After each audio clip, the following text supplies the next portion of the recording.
Buenas tardes, mi nombre es Deyanira Capi Casillas, presidente del capítulo médico estudiantil de la NMIH-IPN perteneciente a la Asociación Americana de Neurocirujanos, en conjunto con el Dr. Salim Abdulrauf, presidente de Walter Dundee Neurosurgical Society, y el Dr. Babak Kateb, presidente de la Society for Brain Mapping and Therapeutics and Brain Mapping Foundation, todos vicepresidentes del World Congress, y a nombre del Dr. Jorge Herrera Ramos, señor embajador de la UNESCO y presidente del World Congress, UNESCO and Walter Dundee Neurosurgical Society, The World of Neurosurgery at the Fingertips, es un honor presentar la siguiente ponencia de este día a cargo del Dr. John Roufail, profesor adjunto de neurocirugía en Stanford Medical School of University of South Dakota.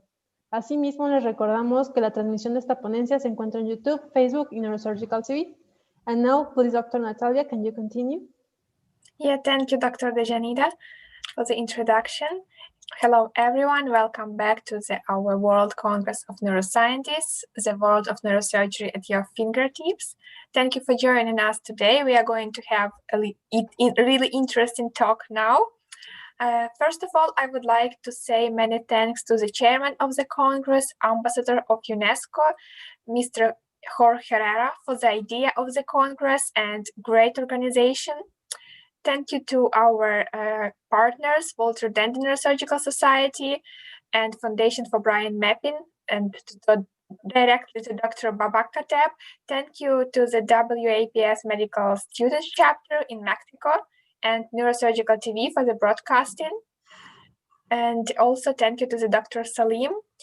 Today our speaker is Dr. John Roufail with a really interesting topic for lateral approach, anatomy, applications, and keys for success. Dr. John Roufail, he is an assistant professor of neurosurgery at Stanford Medical School, University of South Dakota. So I'm sure this talk should be really interesting. So Dr. John Roufail, could you please start your talk? Thank you. And I would like to thank everybody, and you guys are the real heroes who are like organizing all this kind of scientific lectures and spreading the knowledge and sharing the experience starting from the leaders of neurosurgery from all around the world. I have seen like very big name, interesting names, and there are all my, I would consider them my mentors and the people that I have watched and people that I've worked with. I hope they're gonna join soon, but I really want to thank everybody for this great effort to spread this knowledge and the lectures throughout the globe. And also, I would say young neurosurgeons now are, or the younger generation of neurosurgeons now are very lucky to see all these great speakers. Not me, I'm just very humble contribution, but like Dr. Salim, Dr. Michael Lawton, all those big names giving lectures and have the younger generation have an easy access to their great experience.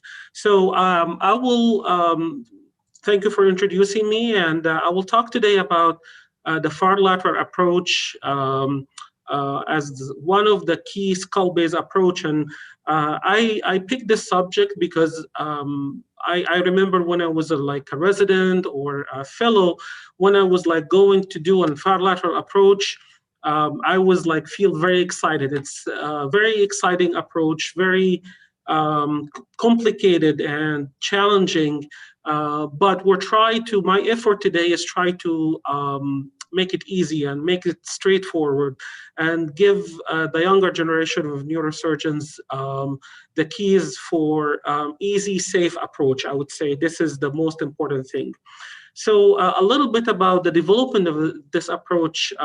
We can say before the modern era of the skull-based surgery, a microsurgical technique, this area of the anterior and anterolateral foramen magnum, lower clivus, jugular frame, and all those areas were kind of no man's land. Like they're kind of all the lesions before this era was kind of inoperable.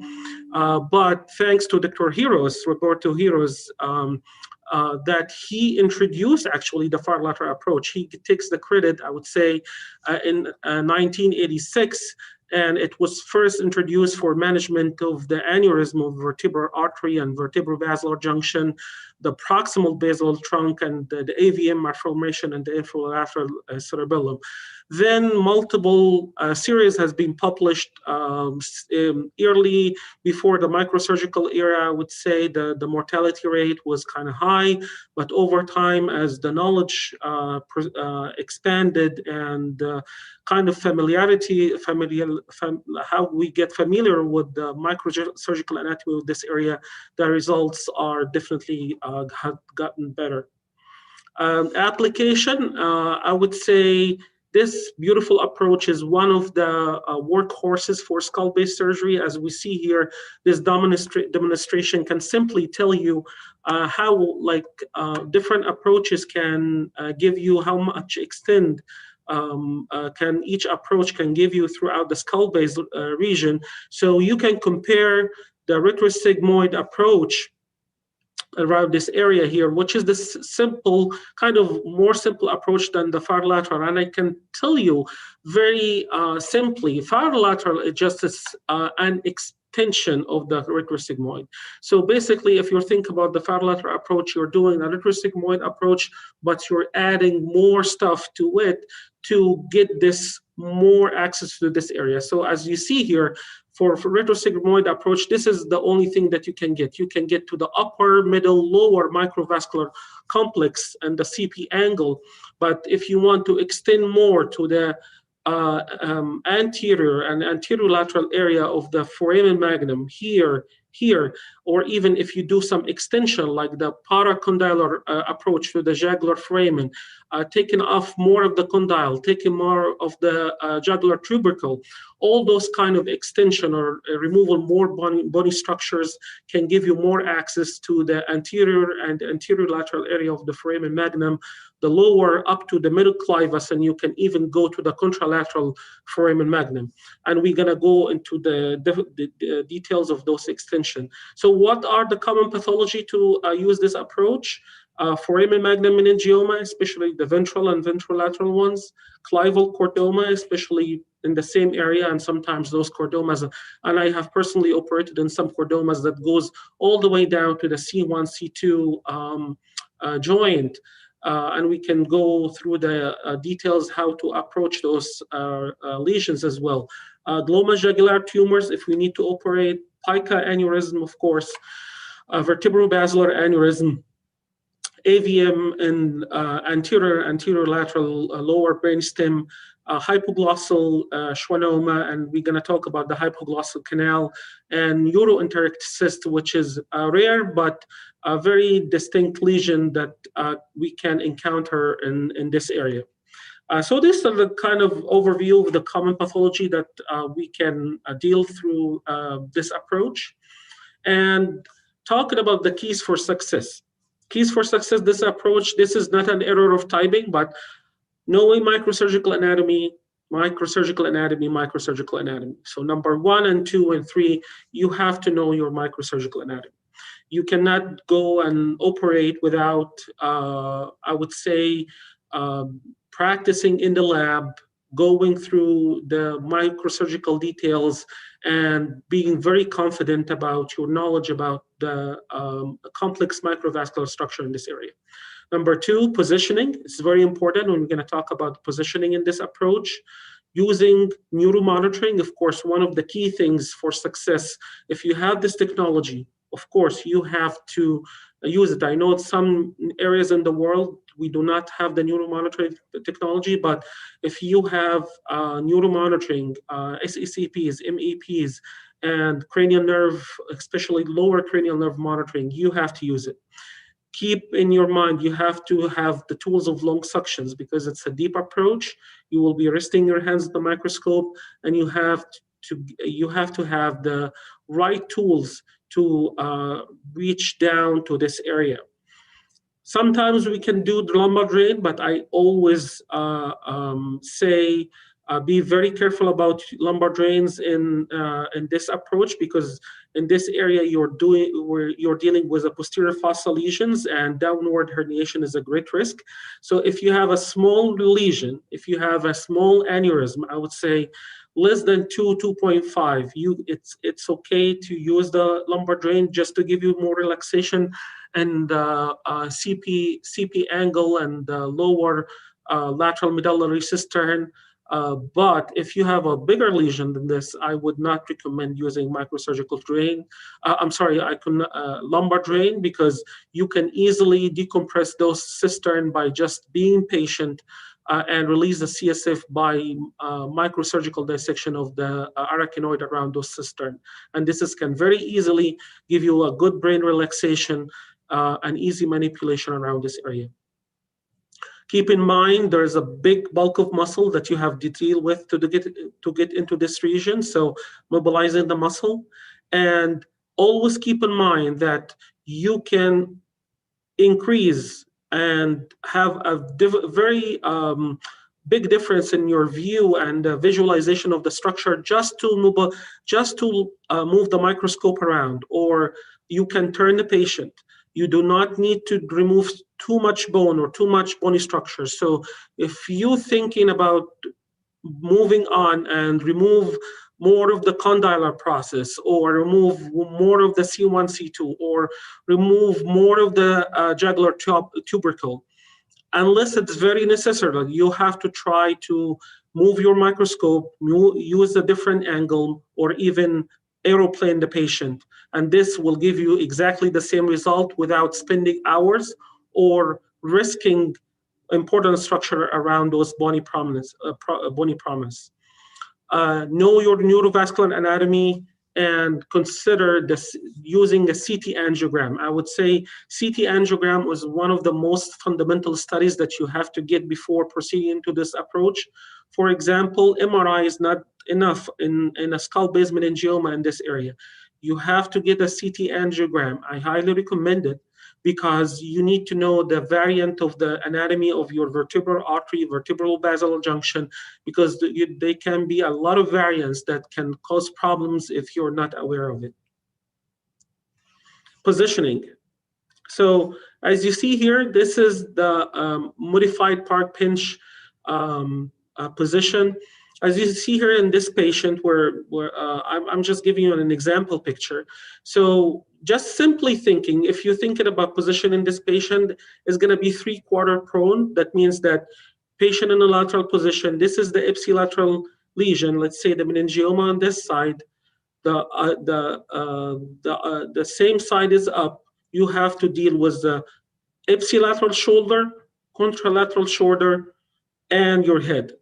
Contralateral shoulder, it's very key to be free in the air like this. I hang it to the Mayfield frame. You can use tape and put foam all around. Don't forget your auxiliary roll to protect the nerves and the plexus around this area.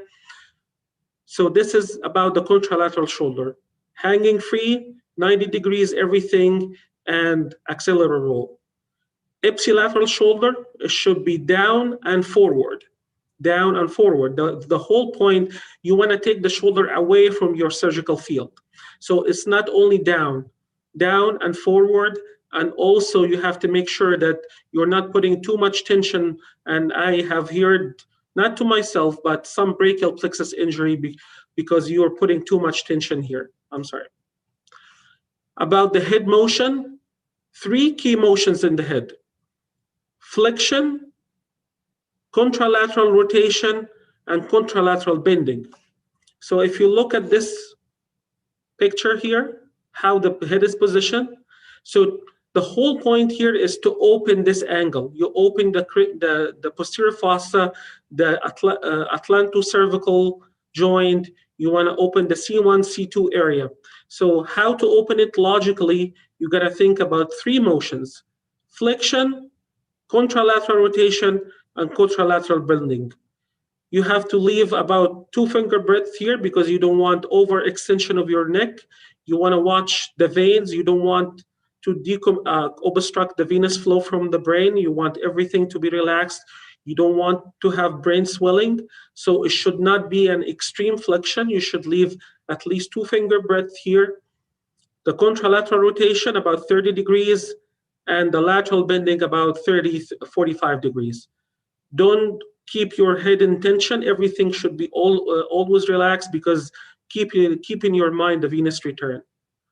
Mastoid process should be one of the highest portion of the field. You have to look always at the mastoid process. It should be on the top of the field.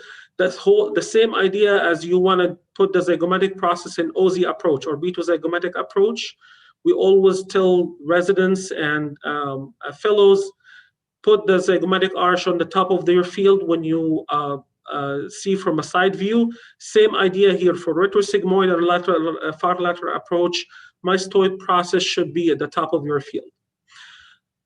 So we talked about always keep in your mind how the ipsilateral shoulder is positioned. As you see, two tapes here, one for down, one for forward.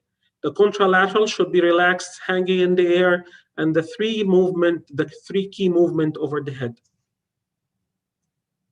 Incision. So different surgeons has been proposed, or different surgical incision has been proposed. I would say it's still surgical preference. So we're going to talk about the lazy S, the inverted hockey stick, and the straight incision. Straight incision, I personally have not really seen it, except in some other surgeons' experience, but I have worked with surgeons who does use inverted hockey stick or the lazy S. I personally prefer the lazy S, and I will tell you why. So basically, the lazy S incision is very similar to the retrosigmoid incision. You start from above the pinna. You leave about 5 centimeter, 4.5 or 5 centimeter behind the pinna here. The whole point, you want to expose enough bone in the suboccipital region, because as you see here, this is the transverse sigmoid junction.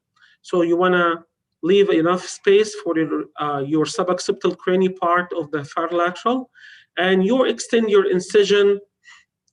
Mastoid is here. You gotta leave enough similar space, and you up toward the midline around C2, C3 spinous process. So one curve here for the suboccipital part, and one curve here toward the C2, C2 area.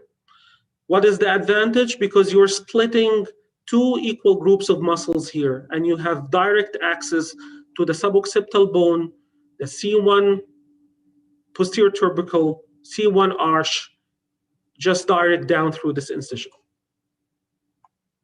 And this is an example of what I'm talking about. Simple curve here, simple curve here.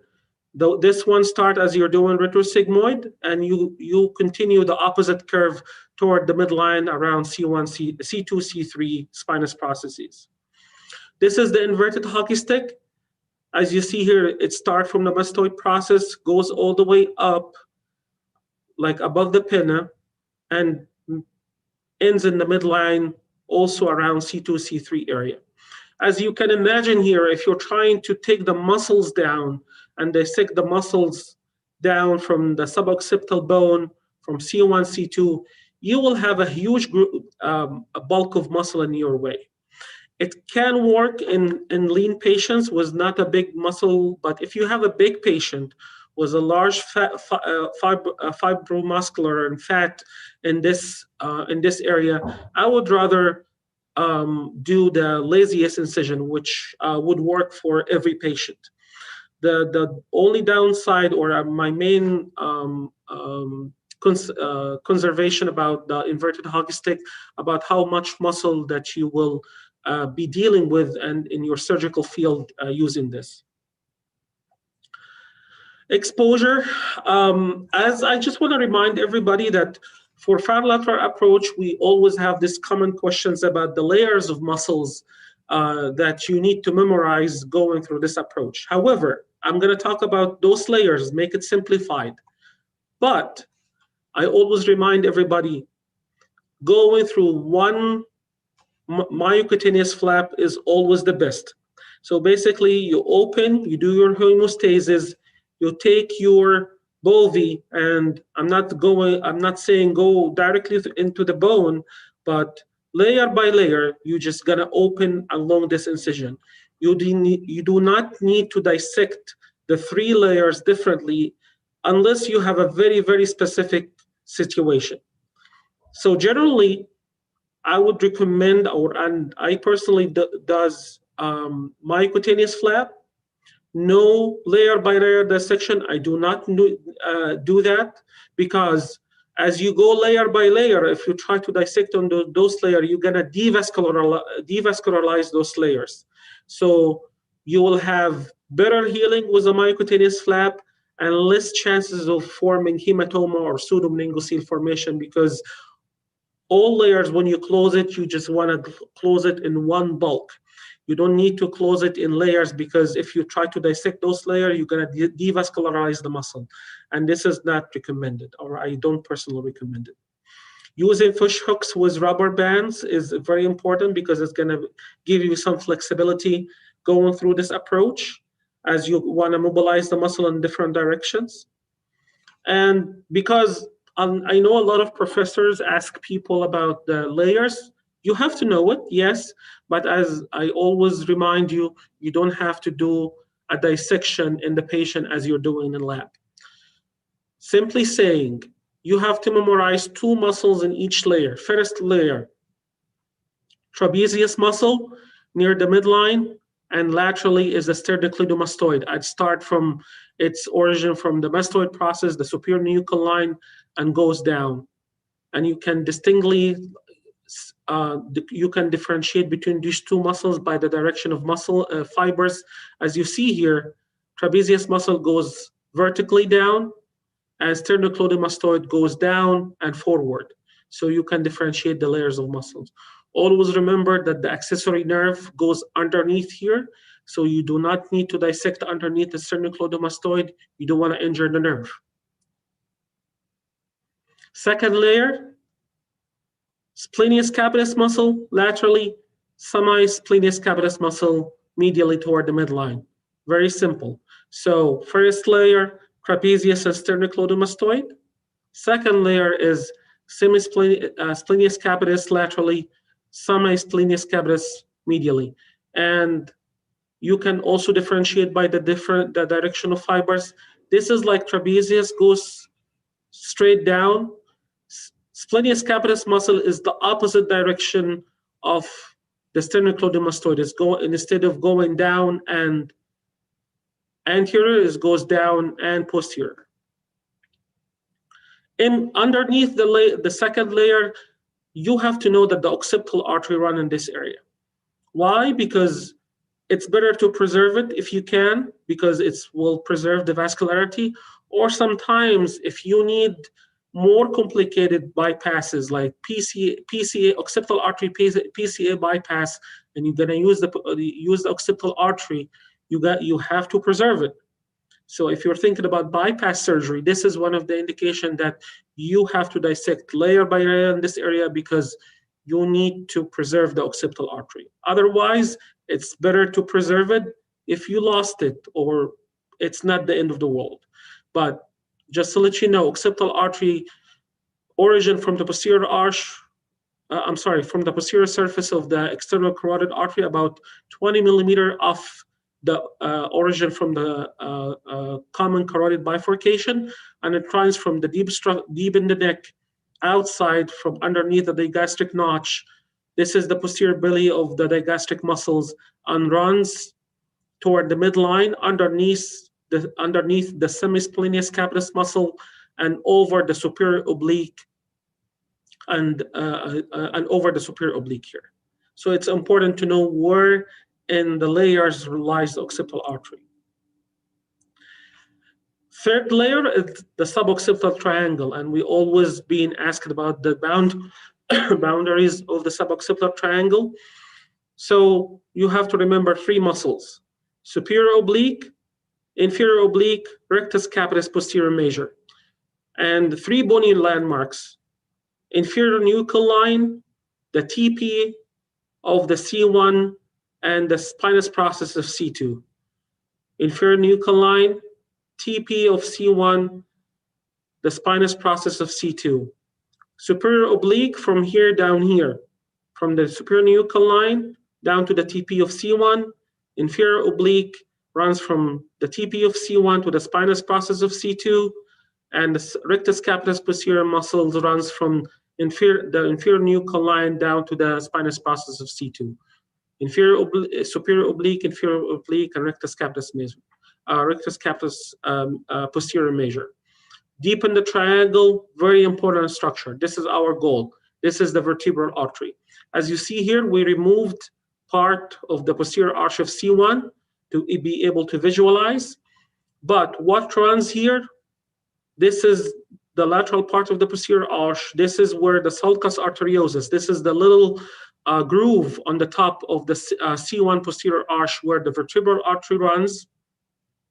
Some vertebral venous plexus runs in this area, and deep to the vertebral artery, very deep in the neck. You're not going to be able to visualize it. The C1 ventral ramus. However, underneath C1, what you're going to see here, you want to see the C2 nerve root. Always remember, underneath C1 is C2 nerve root.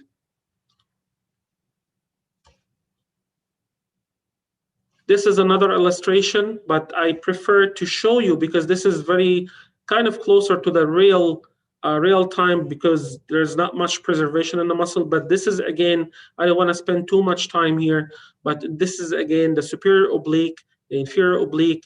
This is the rectus capitis major muscle. This is the plexus around the vertebral artery. And we took off the superior oblique here to show you how the vertebral artery takes off from the transverse foramen of C1, goes medially to penetrate the dura close to the midline, about 1.5 centimeter off the midline. And you have to remember this number. Again, if you want to think about how you're gonna do the drilling of C1, because this is the next step. So generally speaking, I always tell residents or fellows or whoever gonna do this approach, it's okay to use the bovie down this area. Use your bovie or monopolar diathermy down this area toward the midline, just to see the posterior tubercle of C1 and the spine, a little bit of the spinous process of lamina of C2. Once you exposed it, take it away from the field. Don't use it anymore. Once you expose just the 1 centimeter of the posterior arch of C1, you're gonna replace it with blunt dissection. Use your Penfield 1 or the upgoing curette to do the dissection in this area. Never use the bovie in this area, because vertebral artery runs in this area. You want to expose it, so you don't want to, without noticing, you want to injure the vertebral artery with your bovie. So once you expose a little bit of the posterior arch of C1, you're gonna take the bovie off the field, take it completely away from you, so nobody will use it, and use your blunt dissection. And this is the safe way. Always, what is the other tool that you can use? Use your Doppler. You have to have a Doppler ultrasound in the OR to localize the vertebral artery. You don't have to dig into it to see it, but you can predict the location by using intraoperative ultrasound. And this is very helpful, and I would say this is an essential tool to use to localize your vertebral artery.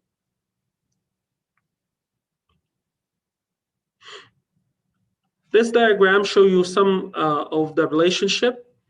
So now we did our suboccipital muscle dissection. We didn't drill any bone here. We're able to expose the posterior tubercle of C1, a little bit of the posterior arch. Remind you again, once you reach this point, no more bovie. You use your blunt dissection. You can localize your vertebral artery all the way on the sulcus arteriosus, and above the vertebral artery, deep in this cave, underneath the occipital bone, this is where your occipital condyle. It's not going to be as easy as it's shown here, because a lot of vertebral venous paravertebral venous plexus will be surrounding the vertebral artery, and you have to dissect into it and do an hemostasis. And usually hemostasis can be easily done by just using simple gel foam or Surgicel. Do not use Surgiflow, because theoretically you can use an embolism using liquid material. So do not use liquid material. Just use your bipolar to control the initial part of the venous bleeding. If it's keep going, just simply do gel foam with a half by half or a micro patty, and it can easily stop. Don't freak out if you see venous bleeding. Use your Doppler to localize your vertebral artery, and then by retracting a little bit down the vertebral artery underneath here, you can use you can expose the occipital condyle if you need to. Also, it has been like mentioned in the literature that you have to mobilize the vertebral artery completely by drilling the C1 transverse foramen. I do not think this is very necessarily, and this is what we call the extreme lateral approach. So this is far lateral, extreme lateral, that you're gonna drill the transverse foramen around the vertebral artery to be able to mobilize it down and expose the condyle. But I have, by working with a lot of experts and doing it myself, I have never needed to drill this bone because there's a high risk of injury of the vertebral artery.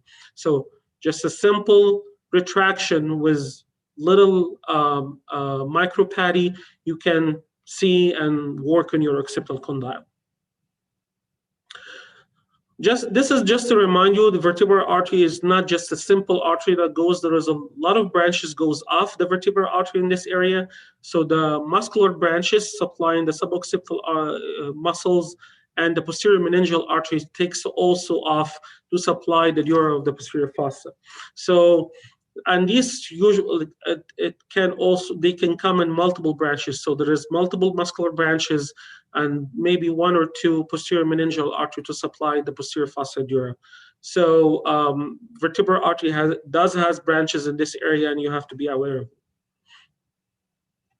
This is just to remind you how rich is the venous plexus around the vertebral artery, and you have to get it under control for exposure, for the exposure process. And underneath here, as we see here, after we got the venous plexus under control, you will see the occipital condyle. And lateral to the occipital condyle, deep in this area, you will see the occipital process, the jugular process of the occipital, bone, and this is a key bone to drill if you want to do the paracondylar approach for the jugular foramen area. For example, if you want to do a glomerular tumor, you have to drill this bone to expose the internal jugular artery where it joined the sigmoid sinus. This is very important diagram just to remind everybody that a CT angiogram is your friend. Some other surgeons also, if necessarily, or they want to embolize their meningiomas before, or the glomerular tumor before they do a conventional angiogram like IR angiogram. But still, if you're not going to do interventional, at least you do a CT angiogram. Why? Because vertebral artery is not as simple as we described in this in the previous slide. It's not just commonly going into the sulcus arteriosus and just hiding there. It could be overhanging. It could be even behind the bone, between the muscles and the bone. Especially in older patients, they have long tortuous arteries, so the vertebral artery could be overhanging the posterior arch here, just way beyond the sulcus arteriosus, and you're opening the muscle. You're not aware that the vertebral artery is waiting for you here, and boom, you injured the vertebral artery. Some cases, even the vertebral artery could be hanging over the suboccipital bone here. Also, as you're going down, if you're not aware of this, you didn't do a CT angiogram, you have not done an or interventional angiogram, you're not aware about this variation, boom, you will have an injury of the vertebral artery. Also, you have to be aware of the vertebral venous plexus in this area as a source of air embolism. So once you have a bleeding for the vertebral venous plexus, use copious irrigation, use a gel foam, and make it do some sort of a water seal to prevent any air embolism through the vertebral venous plexus. So remember to study your anatomy. You have to know which vertebral artery is dominant, is the dominant side. Is it your side? Is the other side? All this kind of information you have to know by performing either an IR-based angiogram or at least a CT angiogram to study the vascular anatomy of your patient. Also, I remind everybody, posterior spinal artery on pica may take off extradurally from the vertebral artery, not intradurally, 15%. You have to know where is your pica.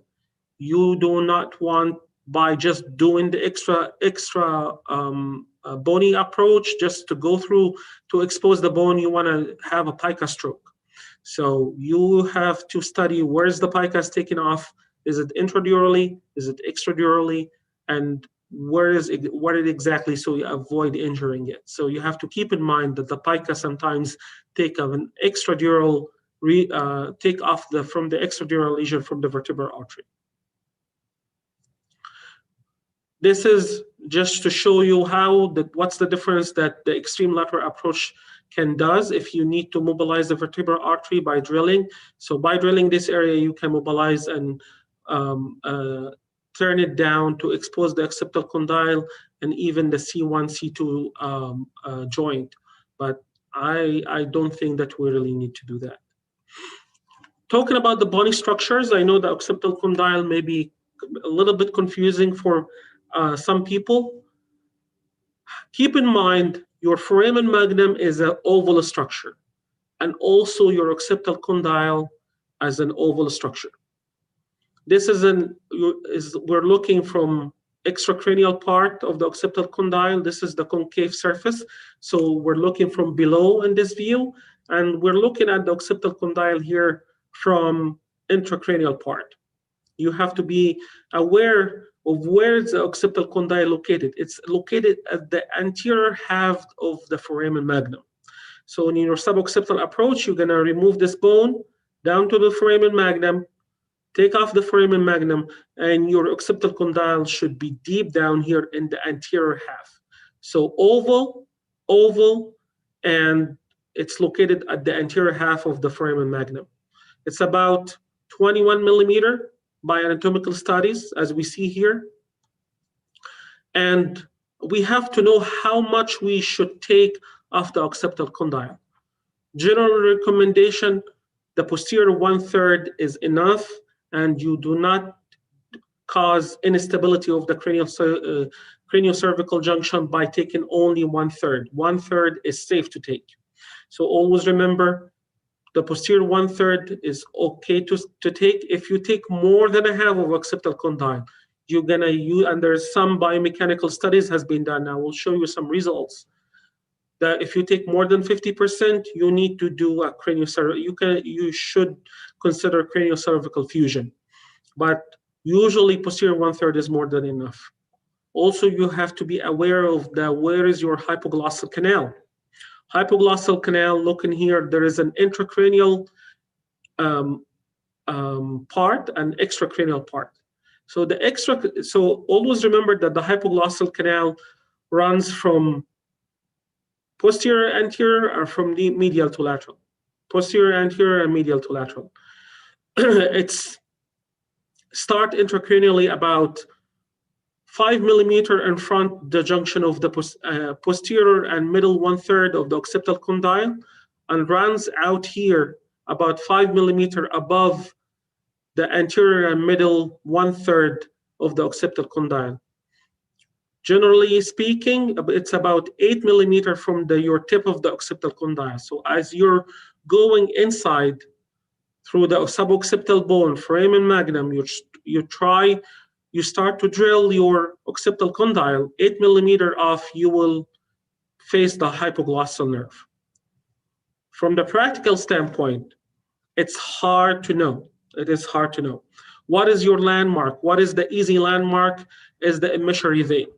So as you're going through the occipital condyle and you start to see the emissary vein of the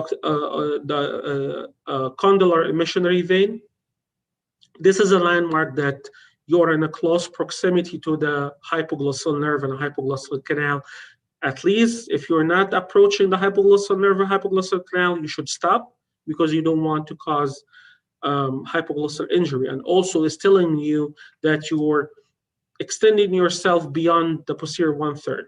So try to drill enough that you're not going to see this vein, because you don't want to see the emissary vein unless you need to see it for hypoglossal schwannoma, for example, or you need to decompress the hypoglossal canal. But it's very rare to do. But for the majority of the cases, you should stop drilling before you see the emissary vein, because you don't want to injure the hypoglossal nerve. This is a side view, so you can give you an idea or the view how the things are oriented. As we this is posterior, this is anterior. So always remember, foramen magnum, occipital condyle here, and the anterior half of the foramen magnum. Hypoglossal canal is above. So your way of drilling should be, if you're approaching the hypoglossal canal, should be from posterior to anterior and from the inferior superior. So hypoglossal exposure is an anterior and superior extension to the far lateral approach. And above the hypoglossal canal is the jugular tubercle. And we're gonna talk about the importance and when we need to take down the jugular tubercle. So this is the orientation: foramen magnum, occipital condyle, above the occipital condyle, hypoglossal canal, and above is the jugular tubercle. And as you see here, this is lower clivus. So if you wanna, and I can talk about this later, but if you wanna expose lower middle clivus area, it is better to take off the jugular tubercle, because even anatomical studies has showing it causes a tremendous extension or further exposure of the lower clivus and middle clivus area by doing far lateral approach if you take down the jugular tubercle, and we're gonna demonstrate this. What is the design of your craniotomy? As I reminded you guys, it's just an extension of the retrosigmoid approach. We do not need to take, I think in this specimen, they took too much bone off of it, but basically what you does in the retrosigmoid approach, you want to expose the transverse sinus, you want to expose the sigmoid sinus, just the edge of it, not the whole sinus, just to see the edge of it, because this will be your dural opening to get into the CP angle. But you expose just the edge here, just the edge down here. And then this is the difference in far lateral approach. You're going to take more of the foramen magnum. You're going to take down C1 to expose the vertebral artery, and maybe or maybe not taking the occipital condyle here. I'm sorry. Maybe or maybe not taking down the occipital condyle to get more exposure of the ventrolateral and ventral area of the foramen magnum. So it's a retrosigmoid approach plus foramen magnum takedown plus C1 takedown plus minus occipital condyle takedown to get into the ventral and ventrolateral area of the foramen magnum. This is to remind you of the vascular and neurovascular relationship. Vertebral artery takes off the transverse foramen of C1, goes toward the midline to penetrate the dura to the intradural portion here, over the sulcus arteriosus. This is midline. This is the posterior tubercle of C1 here. This is a magnified view.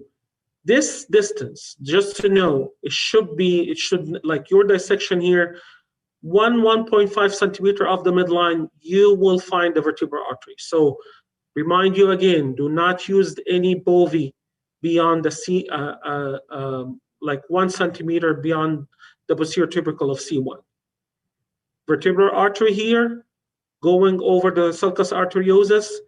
Below the vertebral artery, this is the lateral mass of C1. As for spine surgery, if we want to put the C1 screws, this is where we put the C1 screws after we retract down the C2 ganglia and the C1 nerve root. So occipital condyle above the vertebral artery, C1 arch, lateral mass of C1, C2 nerve root, and this is the C1, C2 joint if we need to drill this joint, for example, in some skull-base chordomas that goes the way down to the C1, C2 area. I think we talked about it, about those points. We talked about the condylar and missionary vein. We talked about how much of the occipital condyle you can take safely. Always keep in mind, less than 30%. Do not try to see the emissionary vein. Do not try to see the hypoglossal nerve, and you will be safe. More than 50%, for example, you do a post-op CT and you find yourself took more than 50% of the occipital condyle, you have to do some dynamic studies in the near future if you need to, and consider fusing this patient, doing an occipital cervical fusion, because it's definitely will cause some instability in this area. This is a little bit talking of the hypoglossal canal. So this is here we drilled the occipital condyle. This is how it show you, as I told you, the hypoglossal canal runs from posterior to anterior, from medial to lateral. This is the orientation, and it is above the occipital condyle. It is in the higher part of the occipital condyle, and it start about 8 millimeter from the posterior end. So as you go drill down here, you have to stop less than 8 millimeters, and you have to be aware of the orientation of the hypoglossal canal. And this is the emissionary vein that usually it's a landmark that you're in close proximity to the hypoglossal canal. This is the line of the dural opening if you the next step. So now we took the suboccipital bone off, we took the foramen magnum off, we drilled what we need to drill off the C1 and we completed the resection of C1 posterior arch, exposing the vertebral artery, and now it's the time to open the dura. I always do half and half, like start from above here, start from below here, and meet in the middle, because I want to see the vertebral artery, the intradural part, because you don't want to injure the vertebral artery intradurally, because it's a kind of still a blind spot. So you do not want to start open a dura here. You start from above, you start below, and meet in the middle, because you're gonna try to visualize your vertebral artery from intradural and extradurally. And as you're extending your dural opening, you have to be aware where is your vertebral artery. And this slide is showing you another extension of the bilateral approach, taking down the jugular tubercle. Just to remind you, on this slide, this is the jugular tubercle. This is your relationship, occipital condyle, hypoglossal canal, and above is the jugular tubercle. So resection of the jugular tubercle is a supracondylar extension of the bilateral approach. It's the direction from down, up. What is the advantage? When we take this down, we have more exposure to the lower clivus here. We're gonna have more exposure even to the contralateral side. We will have more exposure to the petroclival, lower petroclival region here. This is the main advantages of taking down the jugular tubercle. So if you have a skull-based meningioma down here, ventral or ventrolateral, you do not need to touch this area. Only further up structure, contralateral structure, you need to take it down. So going back to this slide, just to show you. So your jugular tubercle this is already drilled, but this is your jugular tubercle here. This is your number 11 nerve. This is number 11, and it's very famous to take this kind of intradural hanging course over the jugular tubercle. So one of the landmarks to know where is your jugular tubercle intradurally is to see the number 11, the accessory nerve going over the jugular tubercle.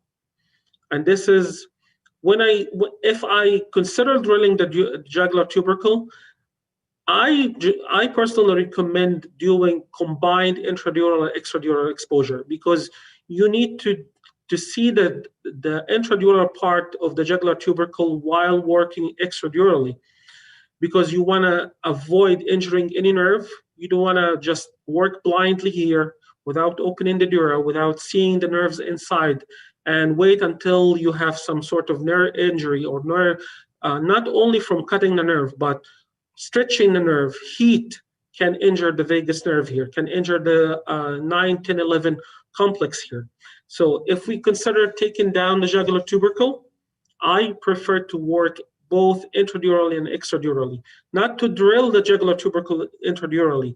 The only purpose of intradural visualization is just to be oriented about the nerves. Where are your nerves? But the drilling part will be only extradurally, of course.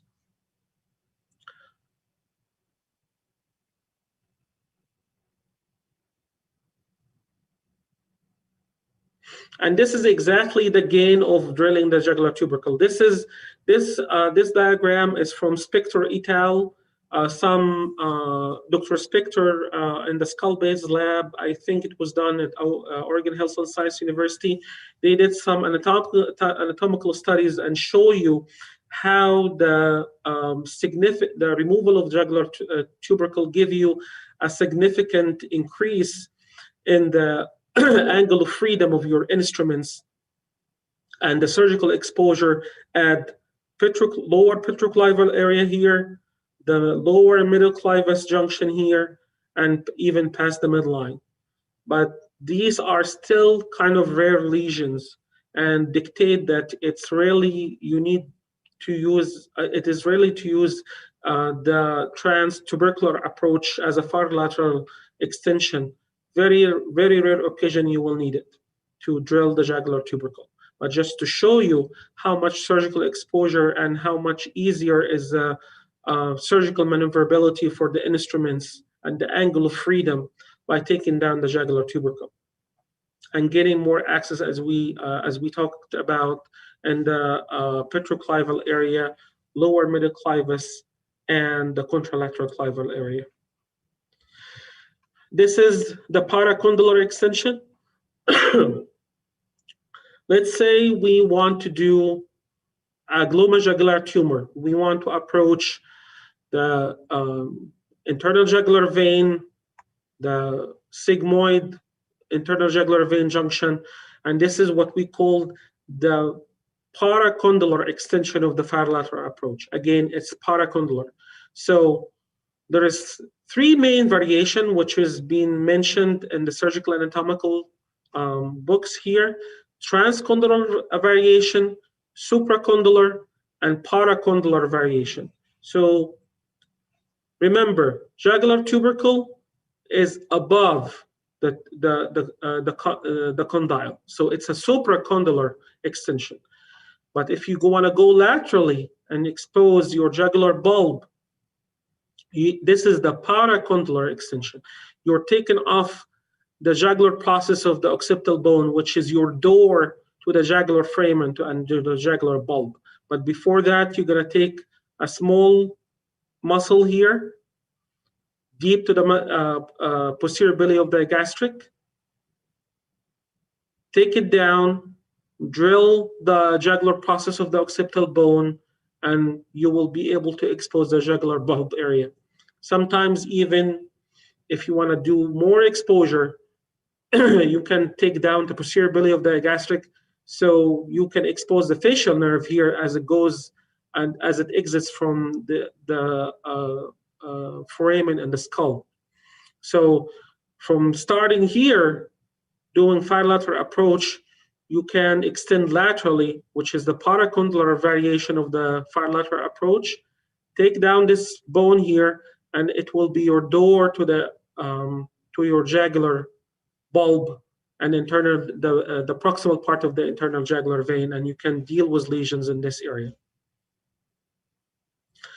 Again, this is the modification of the far lateral approach. We talked about transcondylar approach, which is taking down the occipital condyle, or the C1, C2 joint. I will show you. So if you take down the occipital condyle, C1, C2 joint, this is the transcondylar variation. If you want to take down the jugular tubercle, This is the supracondylar variation. If you want to take down the condylar process, the jugular process of the occipital bone, this is the paracondylar variation. And we talked about how much exposure, what are the structure we're going to see by taking down each one.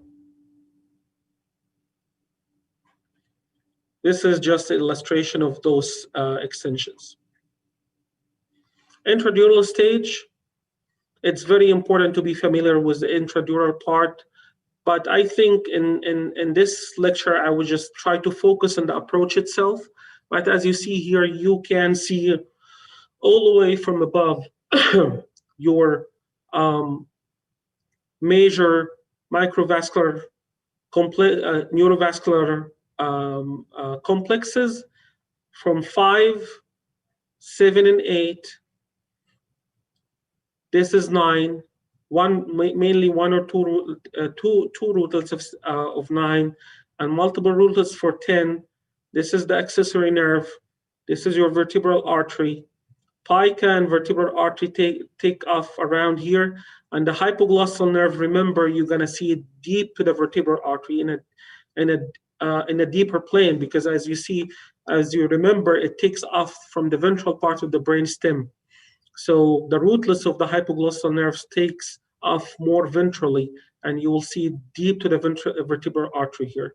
So 5, 7, and 8, 9, 10, 11, intradural part of the vertebral artery, extradural part of the vertebral artery. Condyle was here. Hypoglossal canal here, going from posterior to anterior, from medial to lateral. And this is the venous plexus around the vertebral artery, and this is the venous plexus and the emissary vein, which is a landmark for your hypoglossal canal.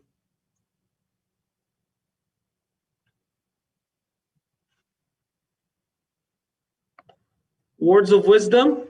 I'm gonna close my presentation by this. If you see a lesion in the skull base area, always communicate with other surgeons. Ask a colleague, ask an expert. Don't rush into planning to doing those kind of approaches before you double check yourself. Ask your colleagues, discuss it with with a skull base surgery expert if you need to.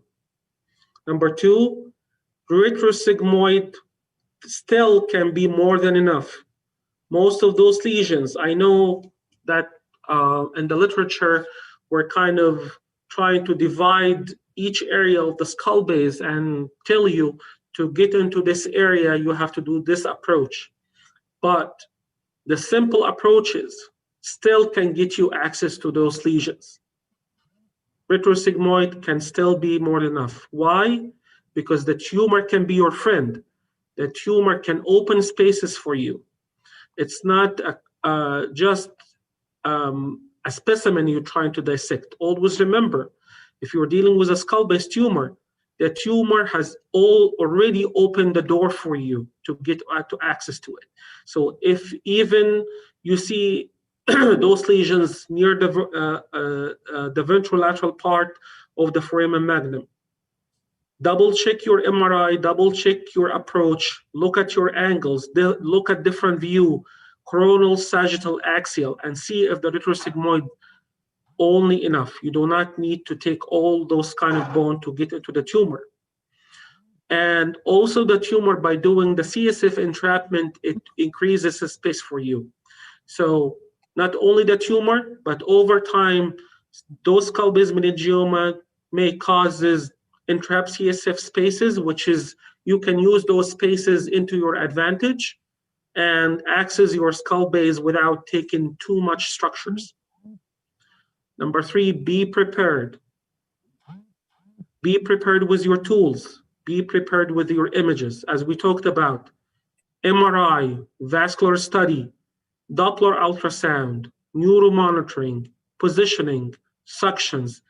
Take as much time as you can to be prepared for the surgery.